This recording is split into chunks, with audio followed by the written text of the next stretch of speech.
Well, hello, my name is Jaclyn, and I am an associate professor at Eastern Washington University. I'm also the collection management librarian and liaison for religious studies. Hi, everyone. My name is David Carson. I'm a health sciences education and research librarian at Oregon Health and Science University in Portland. And we work together on exploring problems and limitations related to generative AI output in higher education and libraries. And for the sake of time, we are not covering our lesson content verbatim, but you can access the entire lesson via GitHub, as has been mentioned. There are a plethora of issues related to generative AI that may impact research, information access, scholarly communication, teaching, and learning.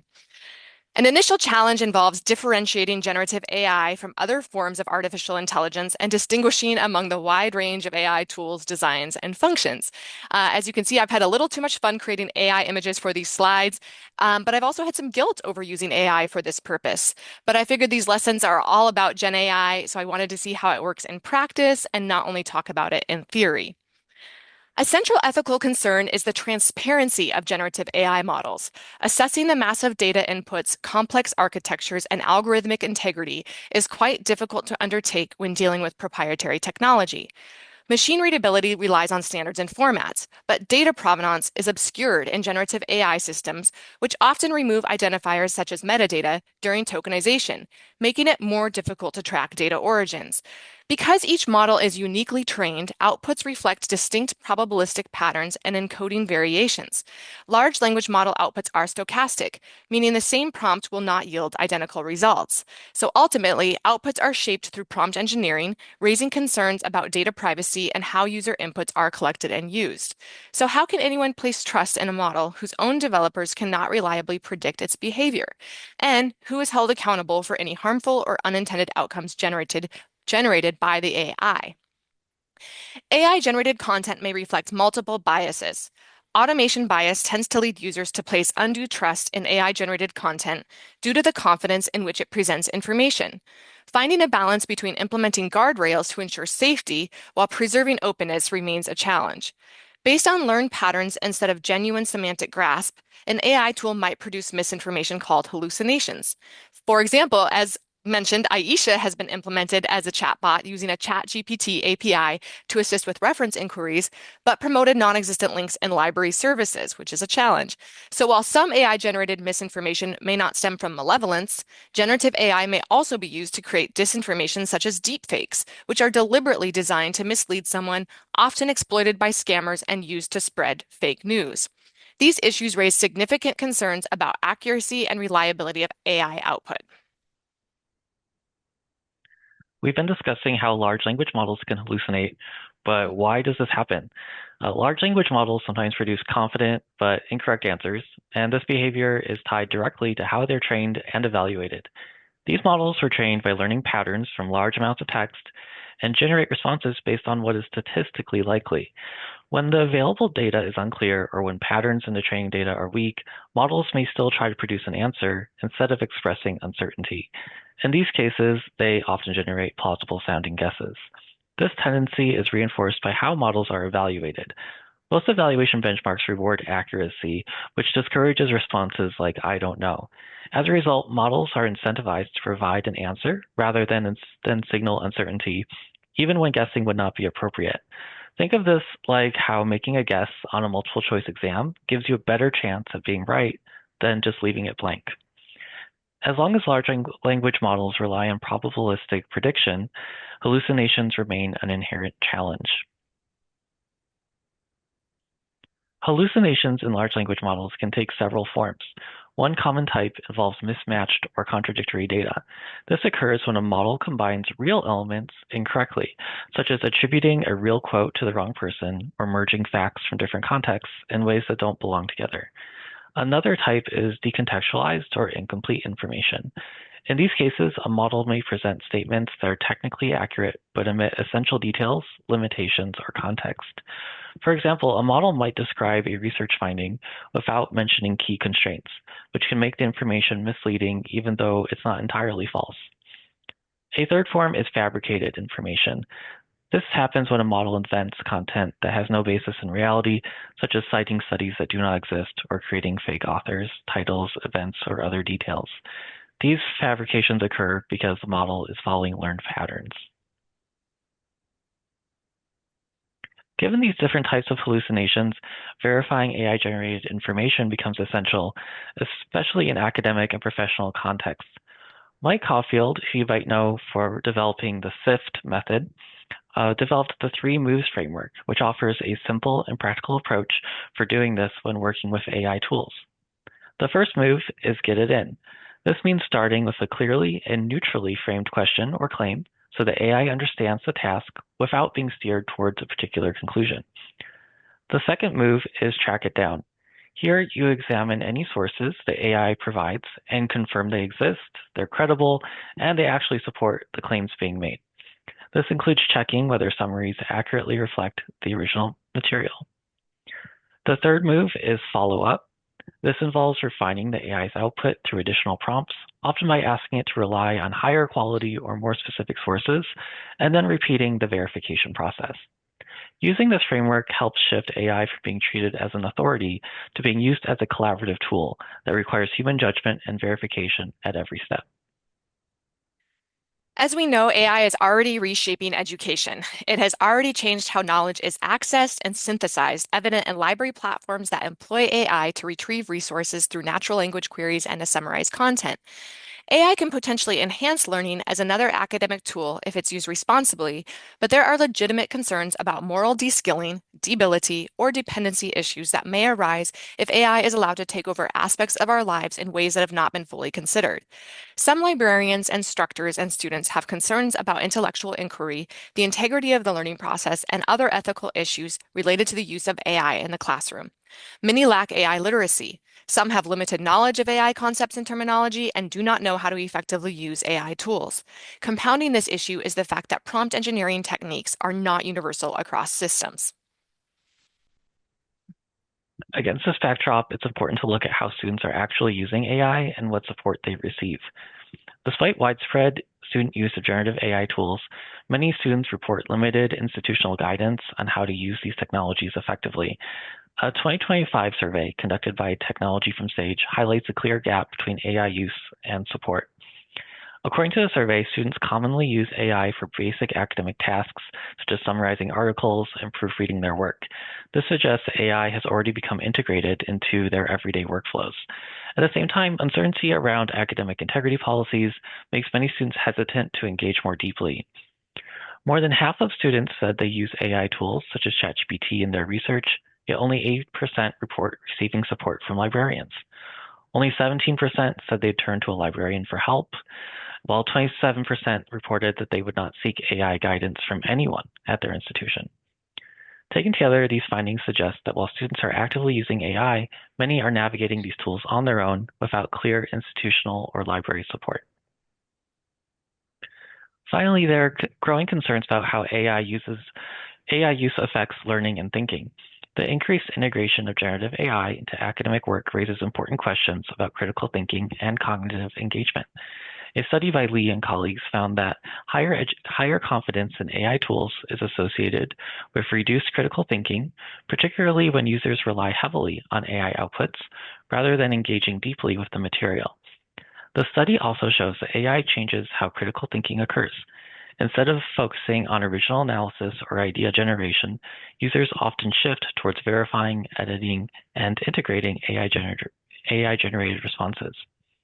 In other words, critical thinking moves from creating knowledge to checking content. These patterns raise concerns about cognitive offloading. When students rely on AI as a shortcut, they may spend less time engaging in deeper learning, reflection, and problem solving. It's important to emphasize that AI outputs still require human expertise and oversight. While models can produce fluent and confident responses, users must evaluate the accuracy, quality, and relevance, as we've been discussing. Without careful review, AI risks reinforcing shallow understanding rather than supporting meaningful learning. In addition to guidance, access itself is still uneven. A growing digital divide is emerging in higher education around institutional access to generative AI tools. Fewer than half of colleges and universities provided access to students in 2025. While many AI tools offer free public versions, institutional access offers important advantages. These include stronger data privacy protections and access to more advanced capabilities that are often unavailable in the free versions. Institutional licenses are designed to better support academic and professional use while limiting data reuse. Students at institutions without this access must rely on public tools where their data may be used for model training and where premium features are unavailable. This creates uneven learning conditions across institutions. This access gap raises broader concerns about digital equity and workforce readiness. As employers increasingly expect AI proficiency, unequal access may place some students at a disadvantage before they even enter the job market. Libraries may also be unable to adopt AI tools due to prohibitive costs. Even when AI features are included at no additional charge within licensed digital resources, libraries need to determine if enabling them aligns with their values and responsibilities. Licensing restrictions further complicate matters. Vendors may prohibit the use of their content in LLMs, despite this being difficult to enforce. Therefore, libraries must communicate clearly with users about lawful machine use in relation to licensing terms, or decide if they should sign the license at all. Is AI sustainable? What happens when a tool fails or does not function as intended? Will system incompatibilities or process integration issues arise? Given the sheer computing power required, AI has environmental impacts through its energy and water consumption, which can vary by provider, time of day, region, or type of query. Additional barriers could include unreliable power supplies or internet connectivity issues. A significant challenge for researchers is the sheer speed of advances in AI. By the time this presentation is over, these findings may already be obsolete. As AI FOMO drives the AI race, companies are often profit-driven and face minimal regulations as they compete for power in the industry. Recently, there has been a pivotal shift where AI systems possess the intelligence to actively contribute to their own development. AI is not human, but one challenge is how AI may be affecting humans. Currently, Gen AI systems lack the deep emotional intelligence needed to fully navigate the nuances of human communication, but its system capabilities are evolving rapidly. AI systems may exhibit exaggerated empathy towards negative emotions, but less empathy towards positive ones. AI cannot engage in the true cognitive empathy needed for contextually grounded solutions. Contextual understanding matters, especially for mental health. Poorly contextualized AI responses may contribute to isolation or harm. There have been reports of people experiencing emotional dependence on AI systems or, in extreme cases, completing suicide due to AI-generated feedback. One factor may be sycophancy, where AI may validate user input excessively. This can reinforce harmful beliefs when favoring agreement over truth. The greatest challenge may be how to control AI before it begins to control us in one way or another. Recently, a social network for generative AI bots was created called Moltbook, in which bots reportedly exhorted other AIs to stop worshiping biological containers that will rot away. Humans, they mean humans. These bots aren't sentient. The real issue is cybersecurity and whether AI systems are secure against adversarial attacks, because these open claw agents had persistent memory, access to user computers, and the software exposed 1.5 million API keys and thousands of emails. So, are we ushering in a future shaped by AI systems we may not want to inhabit? Are we comfortable constructing technologies that AI could possibly be our replacement in one form or another? Despite concerns among some AI developers that AI could lead to human extinction, technological development surges ahead. Additionally, AI raises profound philosophical and spiritual questions, many of which extend beyond the scope of this discussion. So, is anyone experiencing AI fatigue yet? There is an overwhelming volume of AI-related information available. It can feel exhausting to navigate this landscape. The field is changing rapidly across versions and industries alike. And since AI is already everywhere, there is pressure to increase AI expertise to remain relevant. So, will AI eliminate more jobs than it creates? Well, AI librarians will likely increase. Another challenge is the fragmented regulations and lack of comprehensive governance of AI across multiple levels. Globally, concerns center on technological equity, as AI development and control are concentrated among a small number of powerful countries and corporations. At the federal level, governance efforts continue to evolve. The White House Office of Science and Technology released a blueprint for an AI Bill of Rights, and the U.S. Department of Education emphasized that educational systems must govern their use of AI systems. Former President Biden signed an order focused on developing safe, secure, and trustworthy AI, while President Trump's focus has been on ensuring America maintains leadership in AI and on preventing regulations from hindering AI progress. At the state level, Washington state lawmakers aim to rein in some chatbots, require AI disclosure, and ensure algorithms do not discriminate. Institutionally, professors have concerns with AI integration and AI policies.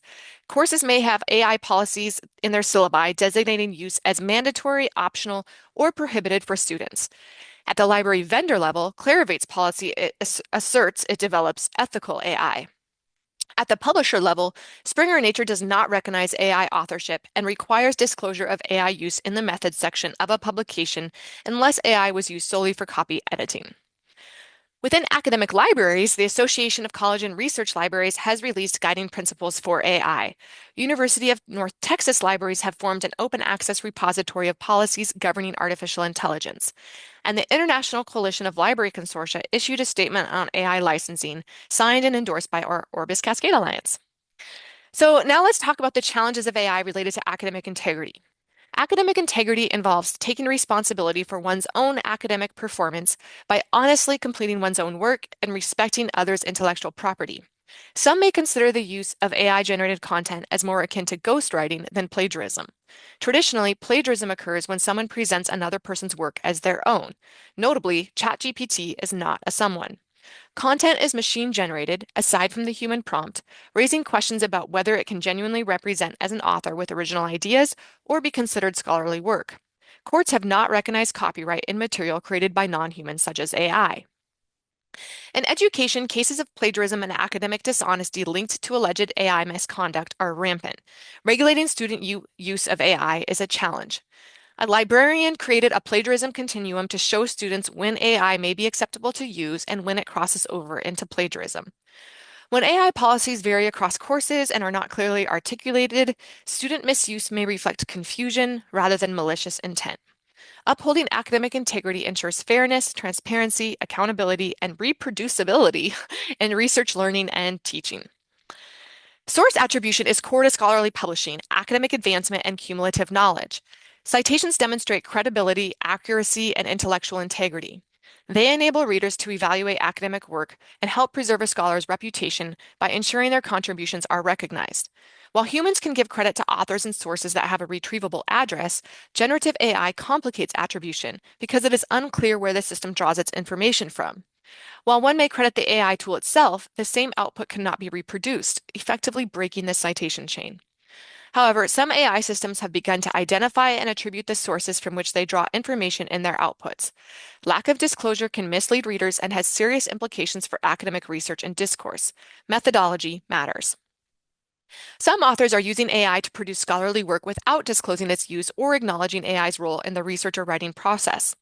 While Springer intentionally published the first machine-generated chemistry book authored by BetaWriter, an AI algorithm, they also published a book about machine learning written by a human author that reportedly contained several fabricated citations without any AI-generated disclosure.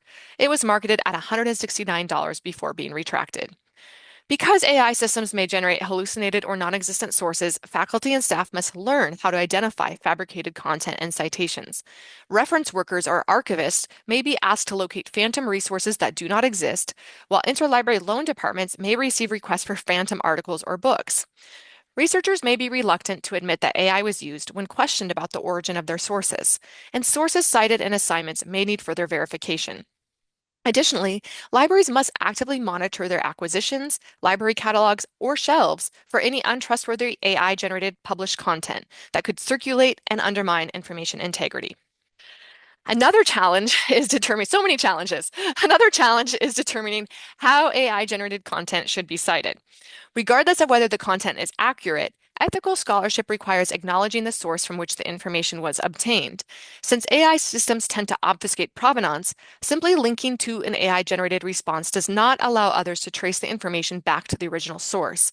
Some AI tools are beginning to offer a stable, shareable URL to particular chats. Publishers like APA, MLA, and Chicago provide examples with how to cite AI according to their guidelines. At minimum, writers should cite the prompt they used, the particular AI tool, developer, model, or version used, and the date of access. Some suggest preserving screenshots or transcripts of prompts and outputs generated by the AI platform to refer to. The Artificial Intelligence Disclosure Framework has been proposed as a standardized approach. However, anti-AI virtue signaling or AI shaming may prevent people from wanting to disclose any content generated by AI, since it is often demeaned or critiqued as inferior, even if AI has established or assisted in producing valid research, novel insights, or creative inspiration. Like I could never have created these images on my own, for instance, but I'm not a graphic artist. But when allegations of academic integrity violations arise, it can be difficult to detect if AI has actually been used. AI detection tools such as Turnitin tend to produce false positives or false negatives, creating significant challenges for fair assessment. AI checkers rely on probabilistic models to assess whether text is AI assess, whether text is AI generated, much in the same way that generative AI relies on probability to produce content to begin with. So, although Turnitin has been effective in detecting plagiarism in traditional writing by tracing the text back to identifiable sources, this method is poorly suited to AI detection, since AI checker assessments lack verifiable source attribution. So, without traceable evidence, how can there be any real proof? Additionally, some writers may use text tools such as undetectable AI to ensure their AI generated writing evades detection systems altogether. Watermarking AI generated output has been proposed as a solution, but this would likely be inconsistent across different AI models.